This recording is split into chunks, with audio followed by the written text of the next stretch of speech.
दोस्तों, आज की हॉरर स्टोरी आपका दिल दहला कर रख देगी। स्टोरी सुनाने से पहले हम आपको एक सच बताना चाहते हैं। हमारी कहानी सुनने वाले 70% लोग ऐसे हैं जो हमारी वीडियो एंजॉय तो करते हैं, लेकिन उन्होंने हमारा चैनल अभी तक सब्सक्राइब नहीं किया है। अगर भाई आप भी उन लोगों में से है तो प्लीज इस वीडियो के नीचे छोटा सा सब्सक्राइब लिखा दिखाई दे रहा होगा। उस सब्सक्राइब को दबाना है और वीडियो को लाइक जरूर करें। बस हमारे सपोर्ट के लिए इतना काफी है। महाकुंभ का आयोजन हर 12 साल पर होने वाला स्नान पर्व है। ये एक धार्मिक आयोजन नहीं है, बल्कि यह श्रद्धालुओं के लिए मोक्ष प्राप्ति का अवसर माना जाता है। इस बार कुंभ में स्नान के लिए बहुत सारे घाट बनाए गए हैं, लेकिन इस बार एक ऐसा घाट जहां पर कुछ अजीब घटनाएं हो रही थीं। लोग रात के समय घाट पर जाने से डरते थे। घाट के पानी से रहस्यमयी चीखें आती थीं और कुछ लोग अचानक गायब हो जाते थे। यह घटना हर तरफ बिजली की तरह फैल रही थी। लोग वापस जाने लगे थे। इसी बीच पत्रकार अंशुमान को इस विषय पर एक खबर बनाने का मौका मिला। अंशुमान एक साहसी व्यक्ति था और उसने ठान लिया था कि वह इस रहस्य का पर्दाफाश करेगा। अंशुमान महाकुंभ के बीच पहुंचा और सीधा मुख्य घाट पर गया। चारों तरफ भीड़ और शोर था। गंगा आरती की भव्यता उसे चकित कर रही थी। घाट पर भक्तों के बीच अमृता नाम की एक स्थानीय महिला से उसकी मुलाकात हुई, जो श्रद्धालुओं के लिए पूजा और सामग्री का प्रबंध करती थी। अंशुमान ने अमृता से घाट पर हो रही रहस्यमयी घटनाओं का जिक्र किया। रात में जब अंशुमान मेले में बने एक टेंट के कमरे में आराम कर रहा था, उसे अचानक घाट की दिशा से चीखने की आवाजें सुनाई दी। वह कैमरा लेकर बाहर निकला।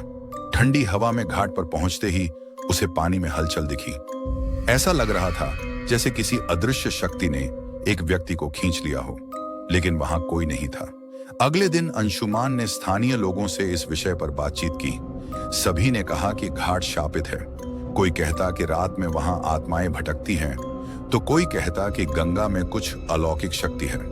अमृता ने अंशुमान को एक बुजुर्ग साधु पंडित किशोर से मिलवाया। पंडित जी ने बताया कि कई साल पहले इस घाट पर एक निर्दोष साधु की हत्या कर दी गई थी। उस साधु को तांत्रिक मानकर लोगों ने उसे जिंदा गाड़ दिया था। तब से उसकी आत्मा इस घाट पर भटक रही है और बदला लेने की कोशिश कर रही है। रात में अंशुमान ने पंडित किशोर और अमृता को लेकर घाट पर सच्चाई जानने के लिए गए। उनके पास सिर्फ एक टॉर्च और कैमरा था। जिस घाट पर यह घटना हो रही थी वह एकांत में था। घाट पर पहुंचते ही उन्होंने एक पुरानी गुफा देखी जो अब बंद पड़ी थी।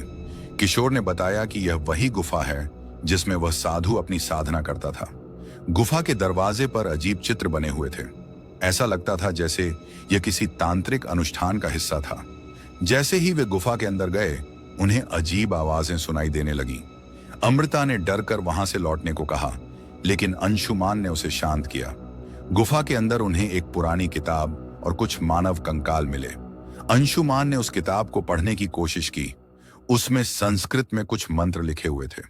पंडित किशोर जी ने पहले ही बताया था कि ये मंत्र उस आत्मा को शांत कर सकते हैं। उस रात घाट पर माहौल और भी डरावना हो गया।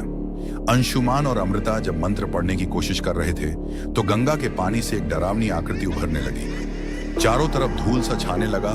रात में इस घटना को देख वहां ऐसा लग रहा था प्रलय आने वाला हो। गंगा जी में जोर से भयभीत कर देने वाली आवाज आने लगी, जैसे पानी में कोई शैतान जीवित हो गया हो।